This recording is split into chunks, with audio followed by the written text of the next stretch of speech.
Hello बच्चों, स्वागत है हमारे चैनल साइंस स्टडी 99 ग्रुप में। तो जैसा कि प्यारे बच्चों, आज हम क्लास 11 पॉलिटिकल साइंस का 10वां चैप्टर पढ़ने जा रहे हैं। सेकंड बुक का विकास के बारे में पढ़ेंगे। आइए बच्चों स्टार्ट करते हैं। तो प्यारे बच्चों, हम बात कर रहे हैं कि विकास क्या है। विकास का अर्थ है कि उन्नति, प्रगति, कल्याण और बेहतर जीवन की अभिलाषा करने को ही हम विकास कहते हैं। अगला क्वेश्चन कहता है कि क्या विकास की प्रचलित परिभाषा से समाज के सभी वर्गों को लाभ प्राप्त हो सकता है? तो आइए देखते हैं। विकास, उन्नति, प्रगति, कल्याण और बेहतर जीवन की अभिलाषा को हम क्या कहते हैं? विकास तो कहते हैं, लेकिन विकास की प्रचलित परिभाषा से समाज के सभी लोगों को लाभ नहीं मिल सकता। हमारे समाज में आपने देखा है कि उच्च वर्ग के लोग हैं, निम्न वर्ग के लोग हैं, निम्न वर्ग के लोग हैं, मध्यम वर्ग के लोग हैं। तो यहाँ पे हम बात करते हैं जो फैसिलिटी जो होती है वो कुछ ही लोगों तक पहुंच पाती है और कुछ लोगों तक नहीं पहुंच पाती है।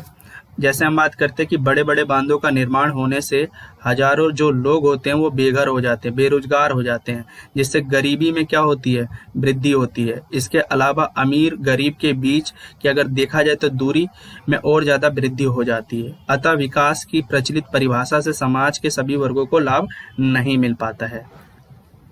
बड़े बड़े बांधों के पक्ष और विपक्ष में तर्क दीजिए। ये क्वेश्चन कहता है, आपको ध्यान से सुनना और समझना है कि पक्ष में तर्क, इससे बिजली उत्पादन में तो वृद्धि होगी, जिससे घरेलू आवश्यकताओं की पूर्ति में सहायता मिलेगी। तो यहाँ पर आपको लिख लेना है आवश्यकता।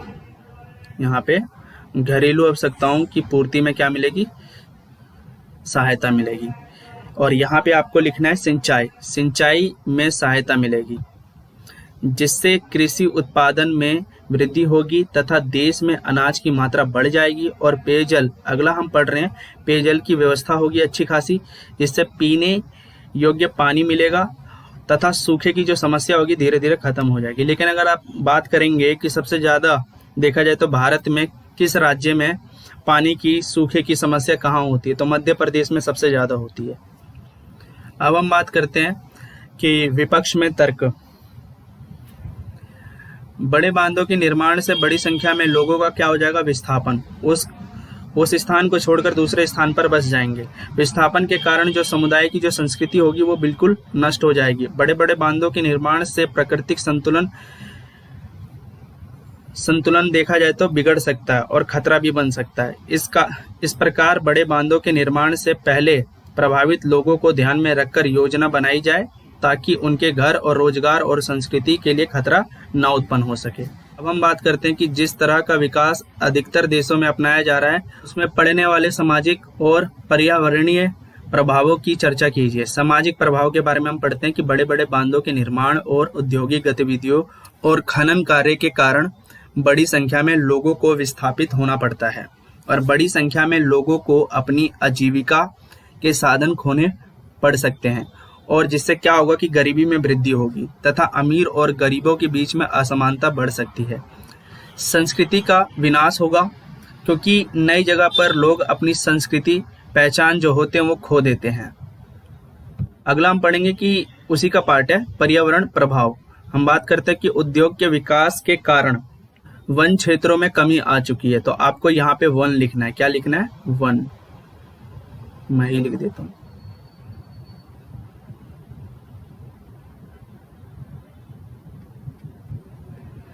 जिससे प्राकृतिक आपदाएं बढ़ी है और उत्पादन विकास के कारण वैश्विक ताप वृद्धि भी बढ़ रही है, जिससे तटवर्तीय क्षेत्र डूबने का खतरा पैदा होते जा रहा है। आसपास के जो तटवर्तीय जो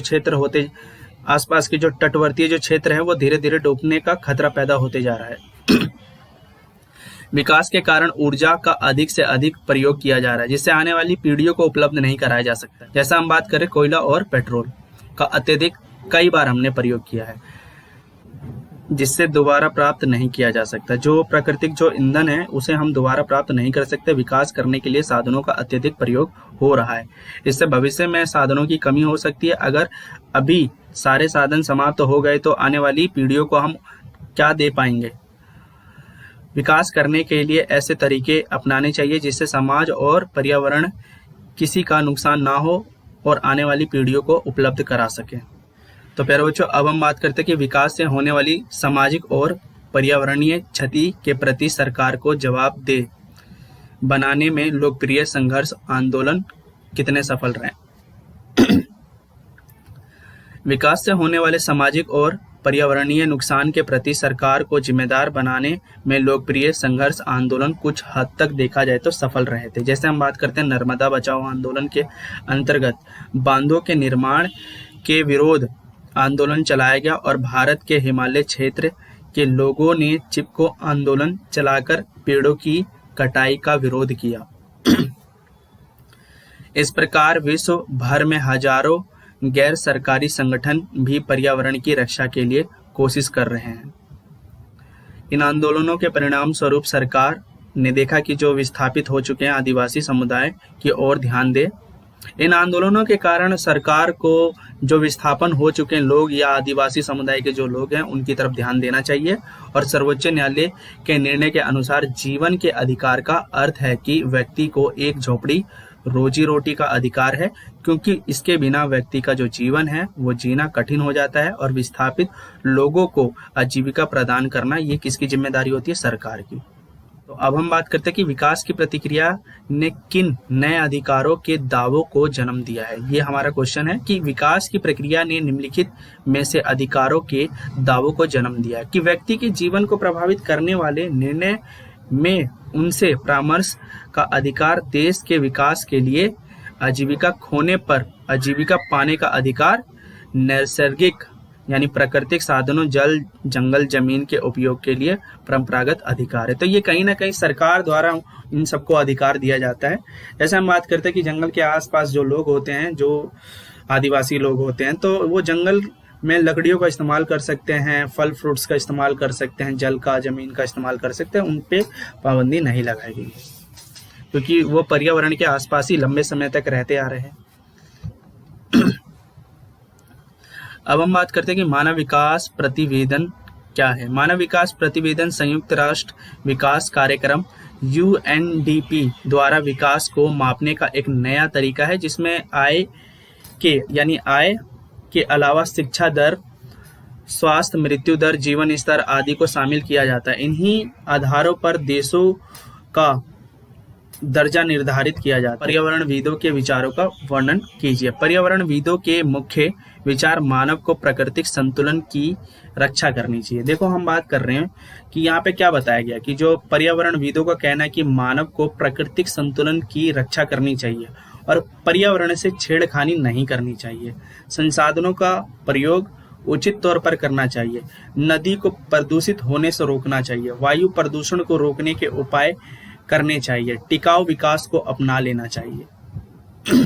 अब हम बात करते हैं कि विकास और जीवन शैली पर टिप्पणी लिखिए। विकास का विचार बेहतर जीवन की कामना से जुड़ा है, स्पष्ट कीजिए। तो यहाँ हम बात करते हैं विकास को न्यायपूर्ण और स्थायी बनाने के लिए अधिकार यानी समानता, स्वतंत्रता, न्याय, लोकतंत्र आदि की ओर बहुत ध्यान देना जरूरी है, ताकि लोगों के जीवन स्तर में काफी सुधार हो सके और उनकी सुख शांति और मौलिक अवस्थाओं की पूर्ति हो सके। इसका मकसद है कि लोग अपना जो जीवन है यापन कर सके। असीमित के साधनों का प्रयोग करना चाहिए ताकि संसाधनों का अधिक से अधिक प्रयोग किया जा सके, जैसे सौर ऊर्जा, पवन ऊर्जा और जल विद्युत। संसाधनों का प्रयोग ध्यान पूर्वक करना चाहिए। तो प्यारे बच्चों, ये अगला क्वेश्चन नहीं है, ये इसी का पार्ट है जो अभी हमने जस्ट पढ़ा है। तो आने वाली पीढ़ी अभी क्या है, संसाधनों का प्रयोग कर सके। देखो हम बात करते हैं कि अगर हम समय समय पर संसाधनों को अच्छे तरीके से इस्तेमाल करते तो आने वाले पीढ़ियों को भी हम कुछ ना कुछ तो संसाधनों की पूर्ति तो करवा सकते हैं, कुछ ना कुछ तो देखा जाए तो संसाधन उपलब्ध तो करा सकते हैं। और बड़े बड़े बांधों की जगह छोटे बांध बनाने चाहिए ताकि बड़ी संख्या में लोगों का जो विस्थापित हो रहा है वो धीरे धीरे रुक जाए। इस प्रकार विकास का संबंध मनुष्य के बेहतर जीवन से संबंधित या स्थायी और न्यायपूर्ण तभी हो सकता है जब इसमें समानता यानी समांतर लोकतंत्र अधिकारों को ध्यान में रखकर देखा जाए और विकास के सारे विषय इसमें शामिल है, क्योंकि इसका प्रभाव एक प्राणी पर पड़ता है। देखो जानवरों पर तो पड़ता है, लेकिन इससे ज्यादा अगर देखा जाए तो मनुष्य हो चाहे जानवर हो, जीव जंतु हो, पर्यावरण पर भी सबसे ज्यादा पड़ता है। और पूरे विश्व तथा भविष्य को ध्यान में रखते हुए विकास का होना चाहिए। विकास तभी संभव है जब आप प्रकृति के नियमों को फॉलो करते हैं। बुनियादी आवश्यकता पर आधारित दृष्टिकोण की व्याख्या कीजिए। तो लोगों की यहाँ पे हम बात करते हैं प्यारे बच्चों कि लोगों की मौलिक या बुनियादी आवश्यकताओं में रोटी, कपड़ा, मकान, शिक्षा, स्वास्थ्य आदि को शामिल किया जाता है। यानी हम बात करते हैं कि जो समाज में जो लोग रहते हैं उनकी बुनियादी आवश्यकताओं की पूर्ति के लिए उनको क्या चाहिए? रोटी, कपड़ा, मकान, शिक्षा और स्वास्थ्य चाहिए। बुनियादी आवश्यकताओं के बिना मनुष्य का विकास संभव नहीं है। वह सम्मान पूर्वक जीवन व्यतीत नहीं कर सकता। इसलिए आजकल के नेता चुनाव के समय मतदाताओं को अपनी ओर आकर्षित करने के लिए गरीबी हटाओ का नारा देते हैं। रोटी, कपड़ा, मकान, बिजली, सड़क, पानी जैसे नारों का इस्तेमाल करते हैं। ये सब झूठे वादे होते हैं, काम नहीं करते हैं, बकवास ज्यादा करते हैं और इन्हें पूरा करने का भी वादा करते हैं, लेकिन कहाँ करते हैं? 100 में से कितना परसेंट? 25% ही काम करते हैं, 75% तो काम ही नहीं करते। लालच का जो कहते हैं ना भंडार लोगों के सामने फेंकते रहते हैं। यदि मनुष्य की बुनियादी आवश्यकताओं की पूर्ति नहीं होती तो वह देश और विकसित देश नहीं माना जा सकता। इसलिए वर्तमान युग में बुनियादी जरूरतों की पूर्ति सम्मानजनक जीवन जीने के लिए आवश्यक समझी जाती है। तो यहाँ पे आपको नहीं कर लेना है। अब हम बात करते हैं कि विकास के प्रमुख उद्देश्य पर प्रकाश डालिए। विकास के 4 लक्षण की विशेषता बताइए। तो पहला क्या है भाई? गरीबी को दूर करना, न्यूनतम आवश्यकताओं की पूर्ति करना, जीवन स्तर को ऊंचा उठाना, रोजगार को बढ़ावा देना, मानव पूंजी को बढ़ावा देना, शिक्षा, स्वास्थ्य को बढ़ावा देना। प्रारंभ में एशिया और अफ्रीका देशों में विकास की अवधारणाओं का उल्लेख कीजिए और भारत में अपनाई गई नीति का विशेष रूप से वर्णन कीजिए। तो आरंभिक वर्षों में विकास की जो अवधारणा है, एशिया अफ्रीका के कई देशों ने विकास के लिए आधुनिकीकरण की ओर बढ़ना शुरू कर दिया, यानी पश्चिम की ओर बढ़ना शुरू कर दिया, उनकी नीतियों को अपनाना शुरू कर दिया। इसके लिए औद्योगिकरण, कृषि, शिक्षा आधुनिकीकरण किया गया है ताकि देश का विकास हो सके। इसलिए विकसित देशों से आर्थिक सहायता और कर्ज लिया गया है। भारत में विकास के लिए उठाए गए शुरुआती कदम, भारत में भी विकास के लिए ऊपर नीचे की नीति अपनाई गई, अर्थात पंचवर्षीय योजना के द्वारा भाखड़ा नाकल बांध, इस्पात के कारखानों की स्थापना की गई, कृषि तकनीकों में सुधार लाया गया, जैसी परियोजनाएं बनाई गई थी। यह उम्मीद की जा रही थी कि इस नीति से देश का पूर्ण रूप से विकास होगा। विकास से पता चलता है कि धीरे धीरे समाज में गरीबी भी खत्म हो जाएगी और असमानता धीरे धीरे कम हो जाएगी।